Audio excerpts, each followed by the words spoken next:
and welcome to the Tao of Our Understanding Recovery Podcast. In this podcast, we discuss mystical works of literature and how they relate to recovery. We hope you enjoy today's podcast episode. Hello, this is Buddy C. Welcome to the Tao of Our Understanding Recovery Podcast.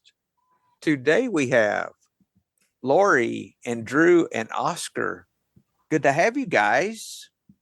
We will be discussing the 65th verse of the Tao Te Ching.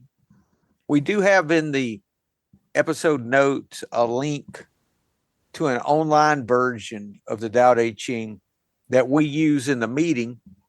And it's a URL that has, I think, 9-10 different versions that you can choose from. And I love it because you can put them in order across the screen. So I've got 5 different translations on the screen right now. You can choose different ones that you want. It's really a good tool. And the great thing about it is, let's say you're looking for a phrase or a word. You can do a Control F because you're on the browser and see everywhere that word's used. I use that all of the time. Every time I'm looking up something, trying to find a particular quote for the devotions that I'm penning, I use that a lot. Lots of resources at buddyc.org. Lots of good stuff there, including a bookstore with links to Amazon for most, if not all, the books we read or reference. Also, I want to mention again the book I penned, Powerless But Not Helpless. It's an interpretation of these 81 verses that we're discussing one of today. You go to buddyc.org. There's a button on the top right that says you can download the PDF. So go there and download the PDF, and please share it any and everywhere. If there's somewhere that you think it would help, please share it. Do not hesitate. Do not hesitate. Hopefully that'll be a benefit to you. It definitely has been a benefit to me. Okay, the 65th verse. Let's start with Oscar. Oscar, you have Jonathan Starr? Yes, I have it. The ancient ones were simple-hearted and blended with the common people. They did not shine forth. They did not rule with cleverness, so the nation was blessed. Now the rulers are filled with clever ideas, and the lives of people are filled with hardship. So the nation is cursed. He who knows the play of Tao and Te knows the nature of the universe. Tao brings forth Te from its own being. Te expands in all directions, filling every corner of the world, becoming the splendor of all creation. Yet at every moment, Te seeks Tao. This is the movement that guides the universe. This is the impulse that leads all things back home. Thank you. That's a good one. Thank you, Oscar. Of course, we say that every week, don't we? Lori, what do you have for us today, dear? I have Ralph Allen Dale. All right, 65. In ancient times, before there were those who were governed and those who governed over, the sage blended with others, and all was done through the primal simplicity. People lived in innocence. When the great fragmentation replaced the great integrity, cleverness defeated wisdom. Even some enlightened sages became victims of the rulers, commanding the highest intrigue.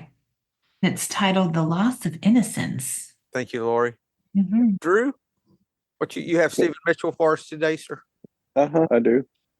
The ancient masters didn't try to educate the people, but kindly taught them to not know. When they think that they know the answers, people are difficult to guide. When they know that they don't know, people can find their own way. If you want to learn how to govern, avoid being clever or rich. The simplest pattern is the clearest. Content with an ordinary life, you can show all people the way back to their own true nature. Thank you, Drew. That reminds me of another quote, accept being unimportant. I don't like that quote. That's what I think what he's talking about here, or at least simplicity. Any comments before we start, guys? Let's start with that first phrase, and we'll use Stephen Mitchell. There's a couple of things I really want to bring out in the Jonathan Starr that I like. The ancient masters didn't try to educate people, but kindly taught them to not know. Did not try to educate them intellectually or to think from a place of intellectual knowing, maybe. There's an inquisitiveness that comes from not knowing or having, really, it's the attitude of not knowing, that you're open to others' opinions. How would you teach someone to not know? Actually, I have an example of this, I think. I have a book study. I don't think any of them listen to the podcast. I'll find out if they do. This will tell me. I have a book club that I'm in, and it's time to choose a new book. It's my Zen study group. And I didn't pay much attention. If a book was in there and it sounded good, I just voted for it. I didn't really pay much attention to it. And the book that we ended up getting, once I read about the book, I was like, oh my God, are we going to read this? Because it's very political, and I don't like political stuff. From AA, I've learned to leave politics out. But this one, you could not help but get marred in politics. And I was like, oh, shoot, I really don't want to read this. And I was talking to a sponsee. This happens way too much. We were discussing this, just talking about it.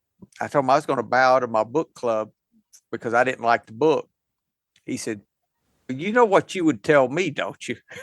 I said, don't quote me to me, please. He said, you would tell me to buy the book, go to the book club because you don't want to do it, and see if you can get something out of it. I'm like, okay. So I hung up the phone with him or got off the call and bought the book, and I'll be there. But I'm having to take that not knowing attitude because I thought I knew. So I'm going with an attitude of openness and an attitude that I can be of help in the group.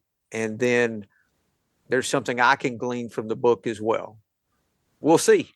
Maybe that's an example of that. I don't know. Lori? I love this. Yeah, just that phrase, kindly taught them to not know. Kindly. Like I'm doing you this massive favor right now, teaching you to be unattached. I went to a reunion recently and I realized that I told myself a bunch of stories about the past, about people, about the school, about all this experiences. And they're just stories from my perspective. And they're flawed. They were flawed in the moment.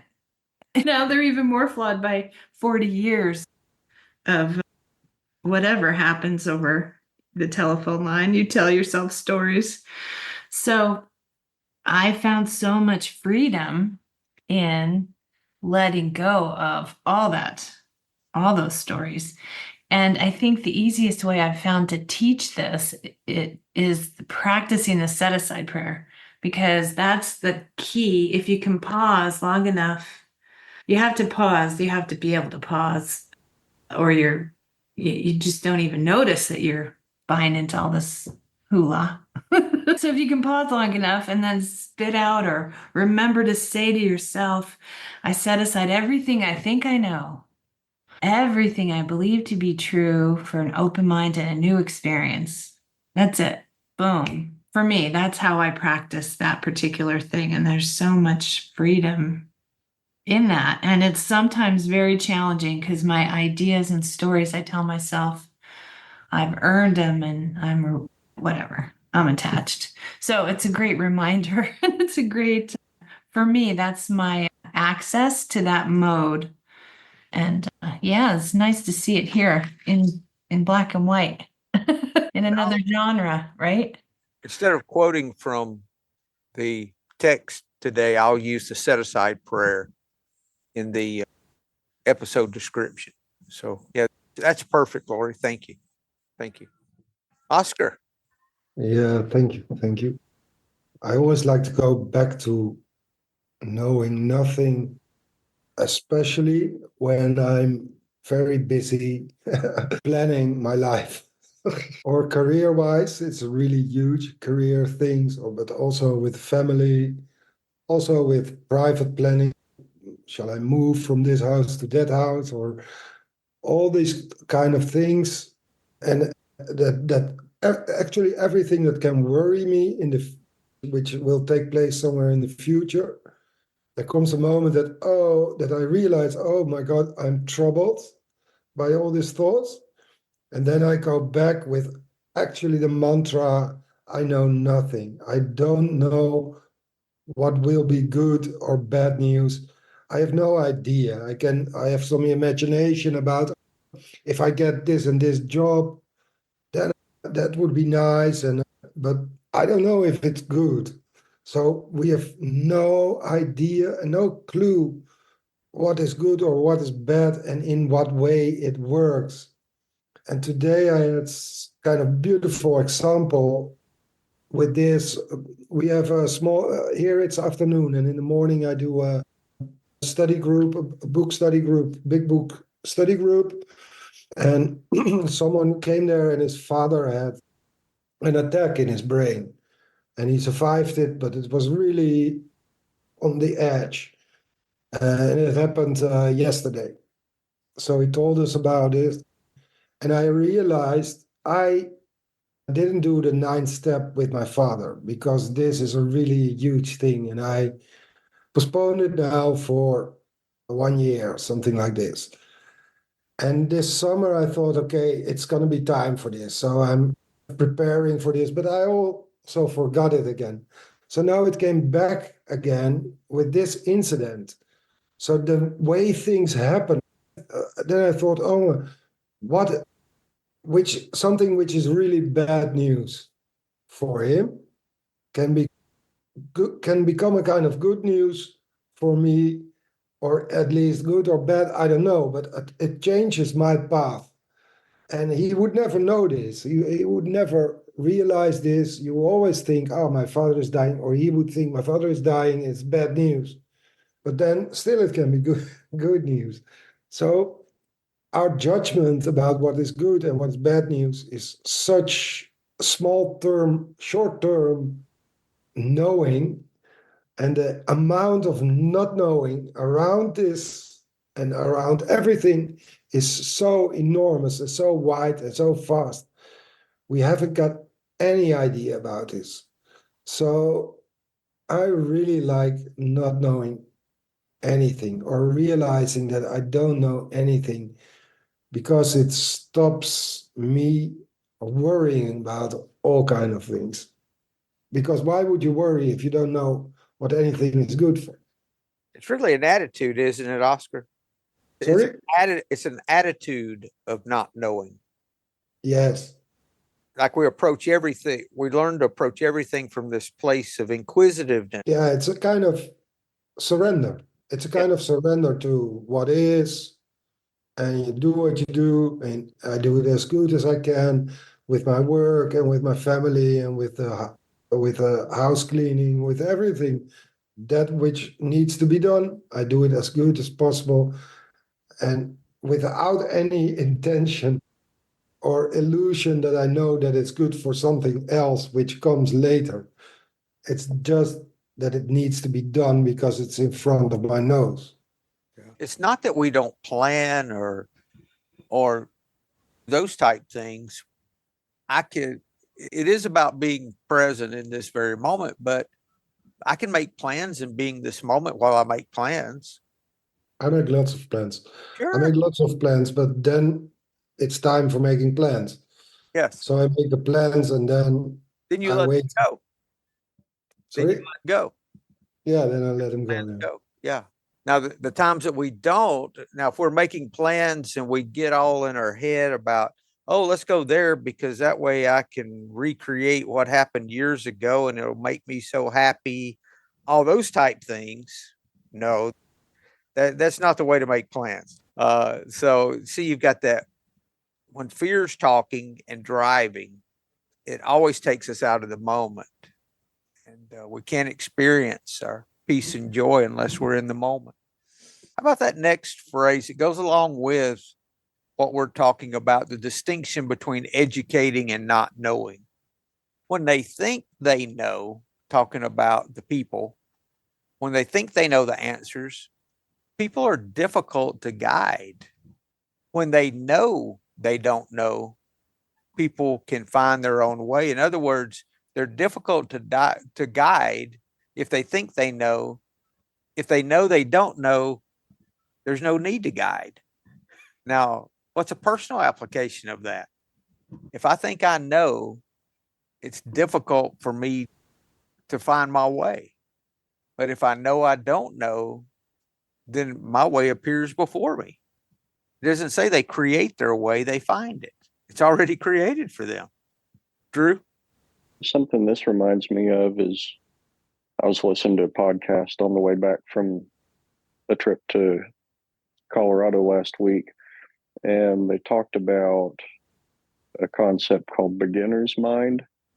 I think it's an Eastern philosophy concept, Zen. Yes. Yeah.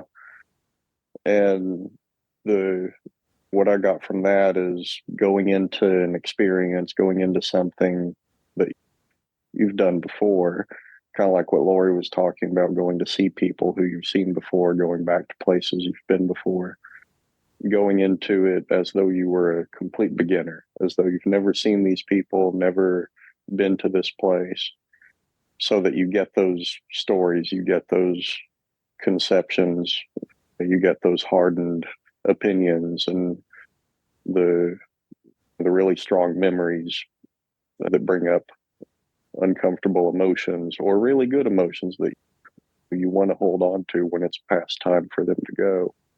You let go of all of that and you go into it seeing something for the first time. That lets you experience it. That lets you be present. That lets you form new experiences with it rather than get stuck on experiences in the past that you want to let go of or cling to good experiences that you want to relive. And that kind of reminds me of the trip that I took to Colorado. We went hiking on trails I've never seen before. I'd never been to this town. I'd never been to anywhere within hundreds of miles of where we went. And on these hiking trails I'd never been on, everything was brand new to me. My eyes were open. I was just looking around, looking at how these trees grew, looking at these flowers I've never seen before, looking at these insects, these birds. What is that? I've never, just staring at these really cool birds I've never seen before, looking off into the distance at how these mountains formed and all the cool striations in the rocks and how the sunlight bounces off the water in this one place, just looking at it brand new. And comparing that to, there's a nature preserve about 3 or 4 blocks from my house. And I go walking. It's small. There's a little half-mile loop inside the preserve, and that's it. And I go walking there all the time, on lunch break, before work, after work, in the evening, on weekend. I go there a lot. It's a really nice place to just go get a little walk. But I will find that after I've done my walk in this nature preserve, my mind was somewhere else the entire time. It was, on work or on resentments I have or on thinking about the past, thinking about the future, being anywhere but in that preserve. Sometimes I'll catch myself while I'm walking and I'll try to just be present in the preserve and look at these flowers. I've seen them hundreds of times. Look at the bugs I've seen hundreds of times, but look at them as though I am seeing them for the first time. Get the thoughts out of my mind and just focus on what's in front of me. So that's one thing I take out of this chapter is the not knowing part. Get my beliefs that I've formed about these things I've seen 100 times. Get those out of my mind. Get back to the experience of just being being in this situation as though it is for the first time. And that really helps me enjoy the moment so much more, rather than reliving these thoughts I've had hundreds of times, or the resentments or fears or anger or anything like that. So that's just something I get out of this chapter. Thank you, Drew. I was thinking of some. Oh, Oscar.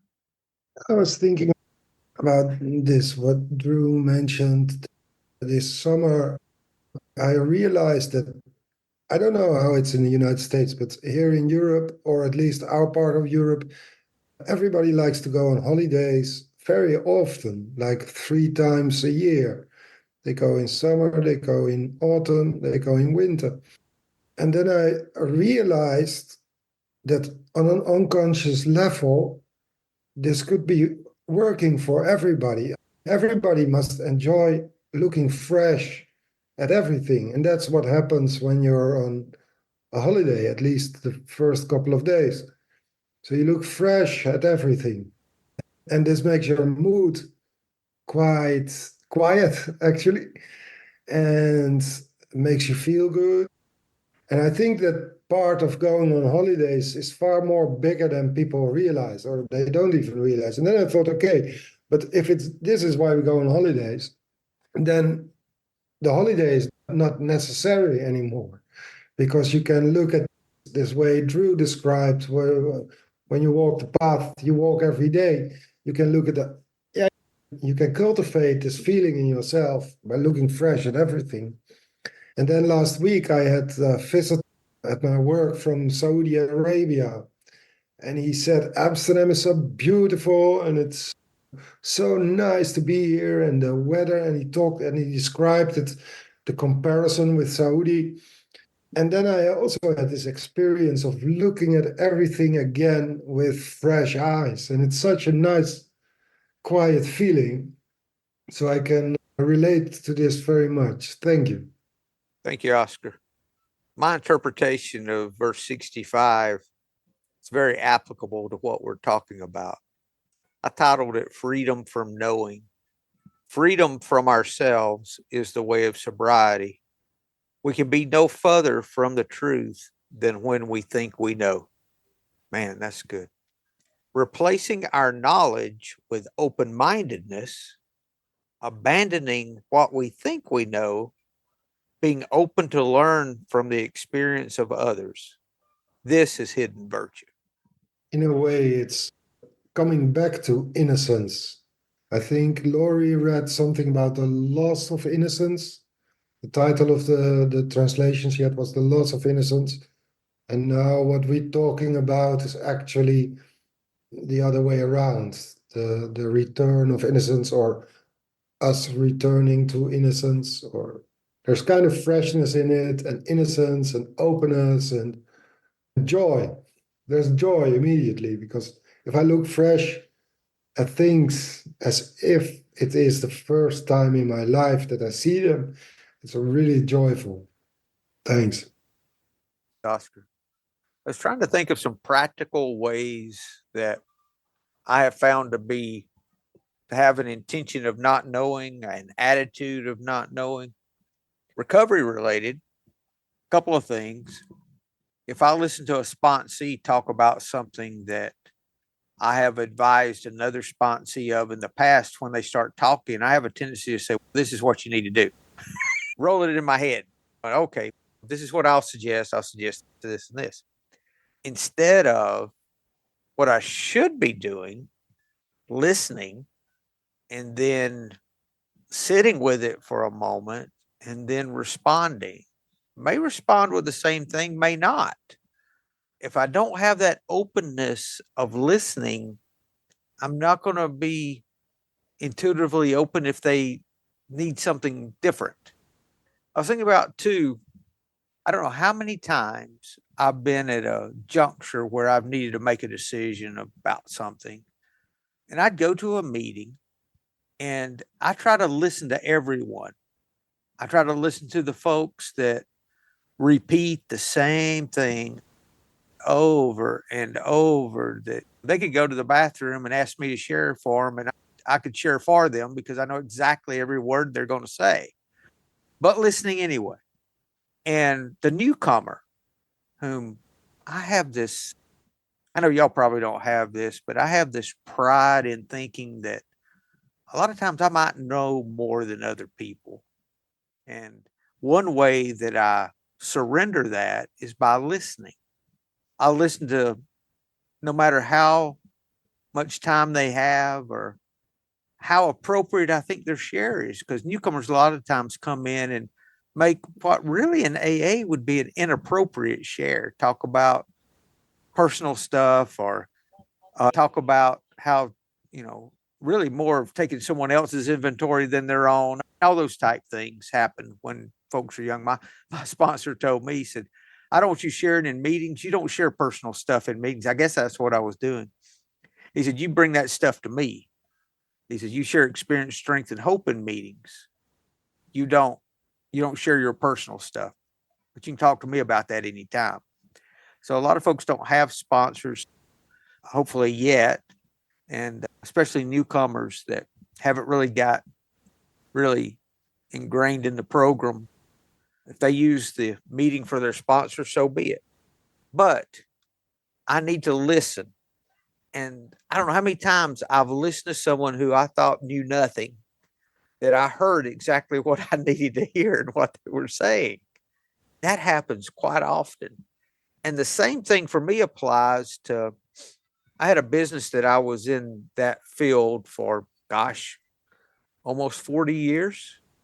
I wouldn't say 40, 35. And someone would start to make suggestions to me about something, and I would not be open to what I might pretend I was listening, but I was just waiting on them to finish. But I realized that a lot of times someone who knows much less about a business that I may be in, I need to listen to them as much as I listen to the seasoned person who has much more experience. That can apply in the business world, in the personal world, with family. I guess bottom line, I need to be a listener. Listening has so much to do with not knowing, that attitude. Yeah. Buddy, I agree. Absolutely. Oh my gosh. So the listening actually I have 3 tattoos. One is listen, surrender, and listen. And then pause to wonder is what that one's about. But I've noticed when in meetings, when I'm looking at my motives, what's my motive to say something or not say something? It's frequently for me about looking good or being right. Oh, I got this one figured out. Let me share my vast wisdom. Oh my gosh, just shut the fuck up. Just be quiet. And what I've noticed is if I really need to say something, or if there's something that I get this weird gut feeling, and if I don't get that little feeling, I've just learned to be quiet, because like with sponsees, it feels like sometimes I'm channeling. We always start with the set aside prayer, and I try to just keep a completely open mind, because I have no idea what their experience is like, really, and what their life is like, really. And to make assumptions and judgments goes against what I've been telling them not to do. That helps me when I'm on the spot and I have to say something. Then I choose to actually, I call it channeling. And I loved what Drew said too, beginner's mind. That's the same. Just Eckhart Tolle talks about that too. When you're in the present with the moment, you're not assuming anything else. You're just being present to what's there and open to what is possible next or not. Yeah, it's such a freedom to choose silence too, because I used to think it was my duty to say something.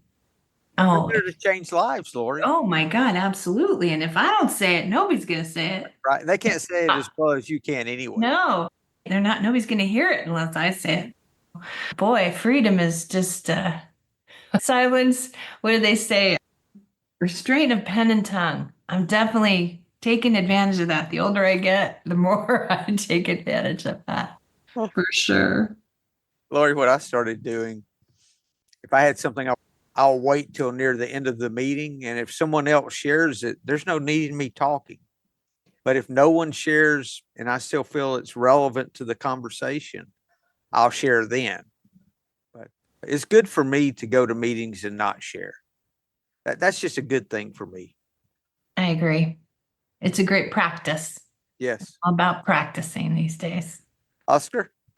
Yeah, I love this conversation because I'm really a narcissistic actor, and I really like it's one of my biggest flaws is that I want to be admired all the time. And underneath this, there is the fear of not being good enough. So that's the whole package, actually. And then I came to Cocaine Anonymous, and I started with this. I really recognized pretty fast that listening was a key thing when I understood, okay, open mind, willingness, honesty. Let's just listen for a couple of months and just sit down and listen. And I could really practice the openness and the kindness towards everybody. So also when someone is sharing about her dog's illness or something that you think, oh my God, normally I think, oh no, you don't. But now I could relax. But then after a couple of months, I thought, okay, also my sponsor said, okay, now it's time to share. You got to share your experience. But still and then a period came that it was really hard. I found it really hard. And I didn't know, do I share in silence or do I share when I didn't, and I make those stories in my head and then after a while it came more natural and more natural. And then I got compliments. And then I'm back home again and I'm back, compliments. Wow. And now I got a kind of, now I have to share because I want to compliment. And that's really weird. And I really want to get rid of all this mess in my head about. I also have the shares that I should have done, which I didn't do back when I walk back home. They all go through my head, all shares. Insane. But I really like to learn to share in openness and freshness without the need or want to hear other people's opinions about it. But then when they don't give an opinion, I think, hey, nobody's saying anything about the share, and it was quite a good share. Blah, blah, blah, blah, blah, and then Did I we're say lost wrong? again. What was wrong with my share? They're not complimenting. Yeah, it's insane. And it's all on a very messy level in my head because in the meantime, I'm just at a meeting with 50 other people and we are just doing what we're doing. It's nothing, it's just what it is. So there's no problem at all, but my mind really goes wild on this. Thanks. Here, there's a saying that they use. You have two ears and one mouth for a reason. I've told y'all that's what my sponsor told me. He says, I want you to keep your mouth shut till I tell you can open it. Of course, that's hard for me because I yap all the time, but I did it. I've learned, Oscar, that when someone compliments me, I say thank you, but I'm really not thanking them. I'm saying thank you as a gratitude because I found that a lot easier and a lot more genuine than the humble brag, oh no, don't, all that stuff. Because at first I didn't know how to handle that because people would come up and say, oh, I enjoyed your share, blah, blah, blah. Or the big one was when I started getting the emails that I saved their life. When I got my first one of those after writing the book, or maybe it was before the book, I think I got a few of those just off of the podcast. And I'm like, what do I do with this? My ego could run ragged with that. A couple of things I did. I decided that when I published the book, I was going to do it anonymously as Buddy C. My book coach wanted me to use my full name, and like, they don't want you to publish with an initial. How are you going to market that? How are you going to do all your stuff? And fortunately, I had shared my story enough to where I had some presence as Buddy C. So I started weeding my last name out of everything. And I'm still working on that. There's some things that still have my name tagged on some little stuff. And I'm weeding all those things out, because that's one way I can keep it in check, is anonymity. Because it's not about me. It's not about any of us. It's about our experience and how our lives have changed, and how love, God, whatever name you want to put, has worked in our life and changed us. So yeah, that's an ongoing for me. But what I found was, when I quit worrying about it and just did what was in front of me to do, the compliments come in, but I know it's not me. With practice, Oscar's what I'm getting to, with practice. And something else I learned was, I quit using Tao quotes in meetings, because people love those.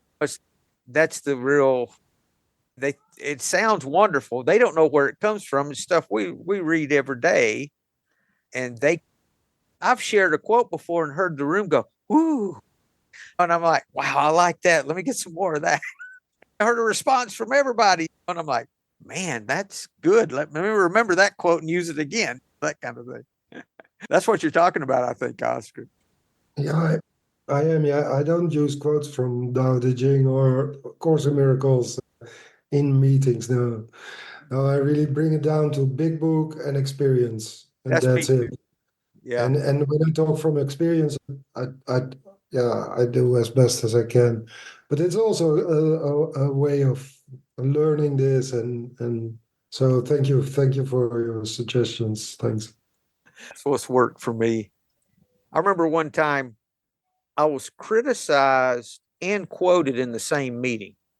I was like, this is crazy. Somebody criticized something I said.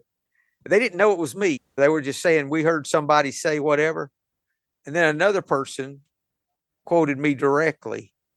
And I was like, man, I never thought there'd be a day. And I left humbled. I didn't leave ego driven about it, or as little as I could tell. Still a little bit of that, I'm sure. But I was like, wow, I never thought I would.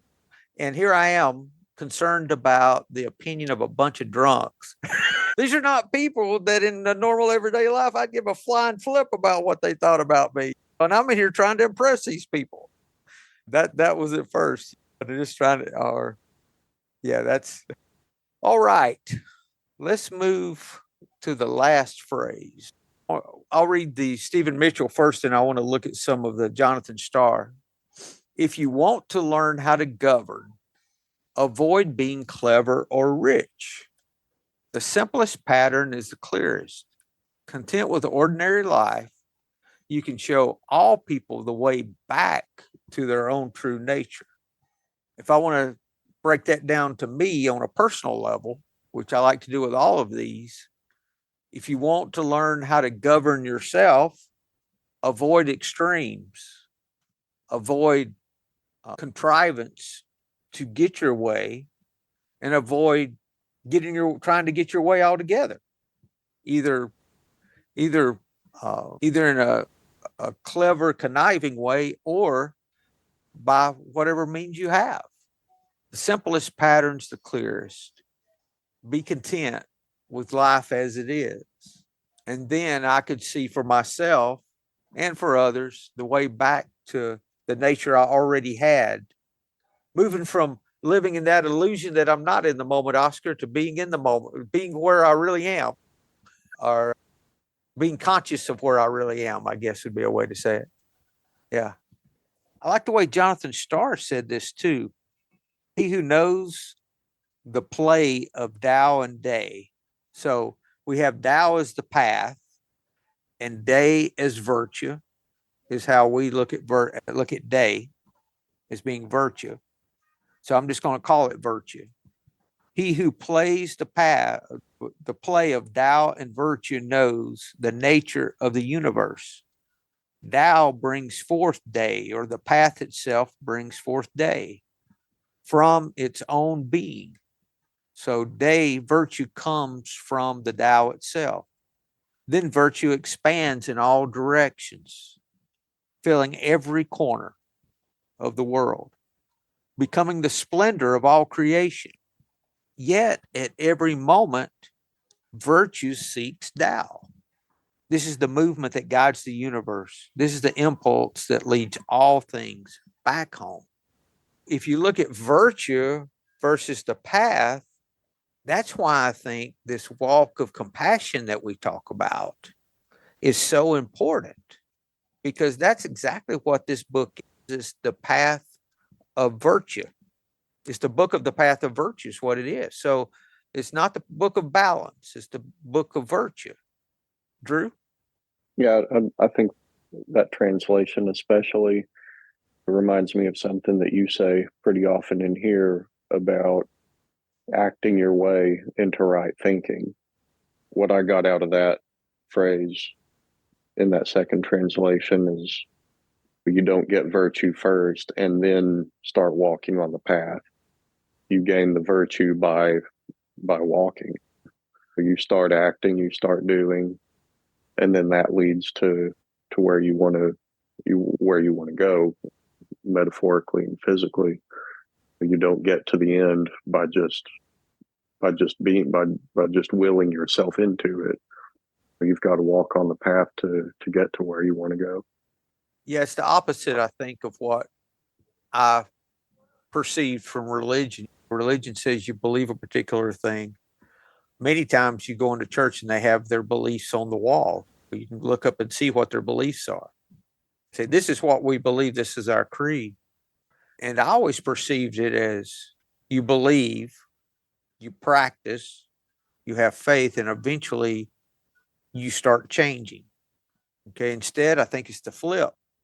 We go do the action, whether we believe it or not, and then we change.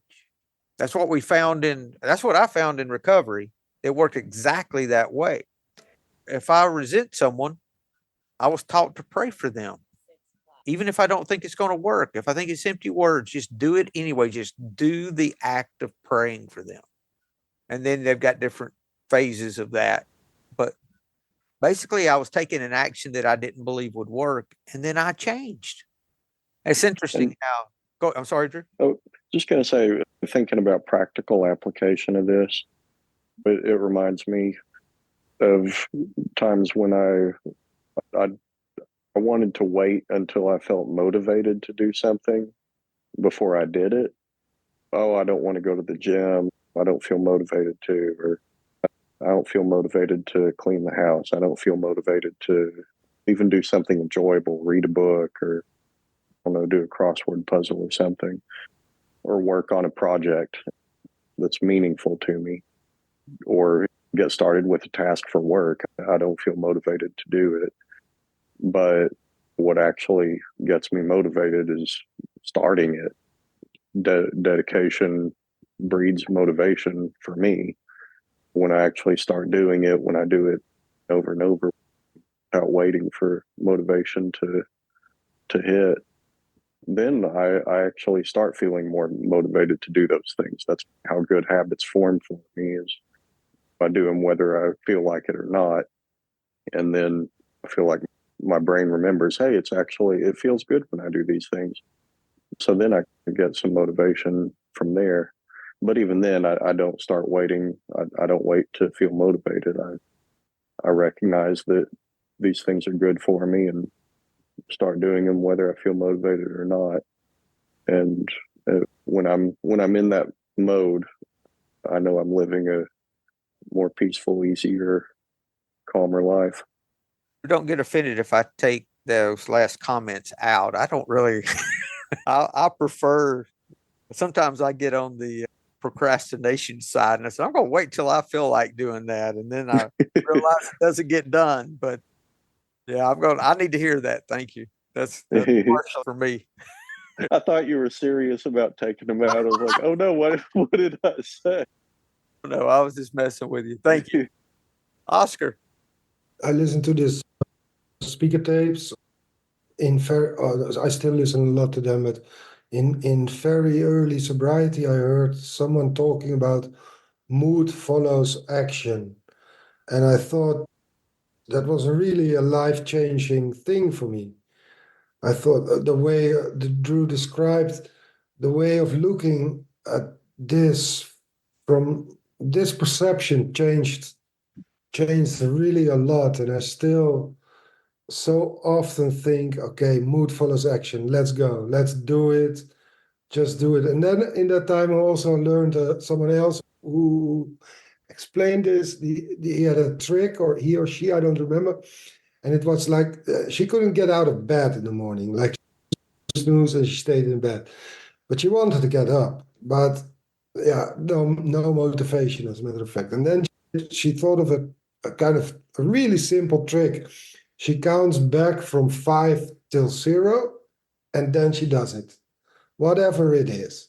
So in this case, it's getting out of bed. So it's 5, 4, 3, 2, 1, boom, and you do it. So you have a short time to prepare, and then you just jump into the whatever it is. And I still use it when I don't want to. I have to write something or do some work at home, and it is weekend. Okay, I sit 5, 4, 3, 2, 1, go. Just type or whatever it is and start. And then the mood follows. The good mood follows always, actually. Always. So it's a kind of law of nature also. Wonderful. Thank you for this, Drew. Yeah, thank you, Drew. I really mean that.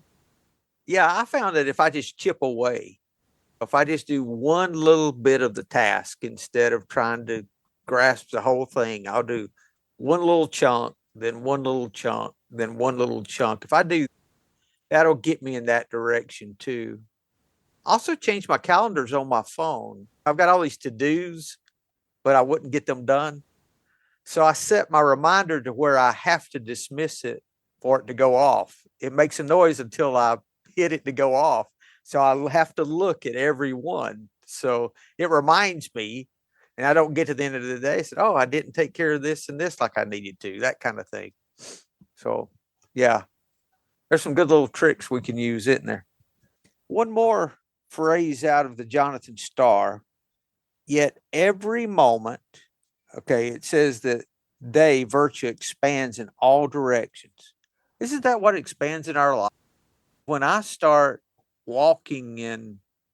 start what we'd call compassionate living with my intention of being helpful, my life just gets bigger and more expansive and more fulfilling, all those things. It doesn't get more fulfilling by me being stingy. That doesn't happen. I end up on my boat by myself or riding my wave runners alone, and I can't get that kind of, that's no fun for me. I want people around. I want community. So the Tao, and they know, hold on.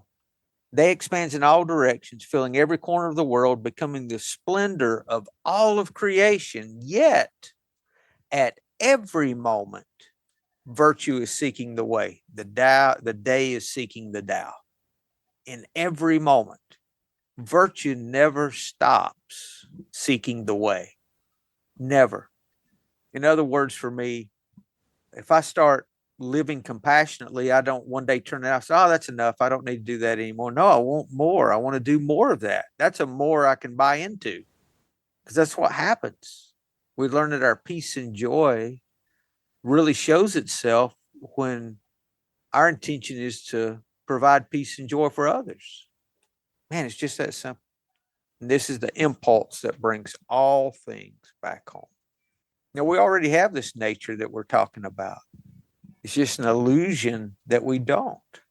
And this process helps us to drop the illusion. Yes. Any other comments, guys? Oscar?